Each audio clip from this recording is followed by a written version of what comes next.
Ազգային ժողովի մեծարգո նախագահ, հարգելի պատգամավորներ, արդյոք օրենքի նախագծից երբ հանվել է արտահայտելով Հայաստանի ժողովրդի կամքը, օրենքը դադարել է արտահայտել ժողովրդի կամքը։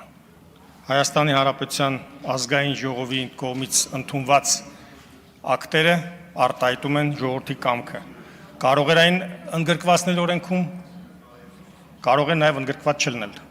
Օրենքը արտահայտում է ժողովրդի կամքը։ Արդյոք երբ հանվել է այդ նախադասությունը, բառակապակցությունը, առ-ոչինչ է դարձել 60,000 քաղաքացիների ստորագրությունը։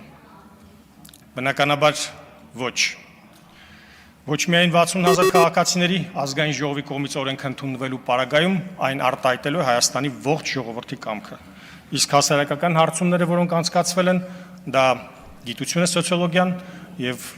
շատ մոտ է իրականությանը, որ 50%-ից ավելին Հայաստանի Հանրապետության ժողովրդի աջակցում է այս ուղուն։ Արդյոք սա անդամակցություն է։ Ոչ, սա անդամակցություն չի, անդամակցությունը լինելու է հանրաքվեով, ժողովուրդը, երբ որ Հայաստանի Հանրապետությունը պատրաստ կլինի անդամակցել Եվրոպական միությանը, այդ իրավական ակտը ընդունելու է Հայաստանի Հանրապետության ժողովուրդը հանրաքվեով։ Սա մեկնարկի վերաբերյալ գույքագրում է, երբ Հայաստանի Հանրապետությունը, պետությունը արձանագրում է իր իղձը։ Ես նաև ուզում եմ շնորհակալություն հայտնել նախաձեռնող խմբի անդամներին, շնորհակալություն եմ հայտնում բոլոր նրանց, ովքեր որ մասնակցել են ստորագրահավաքին,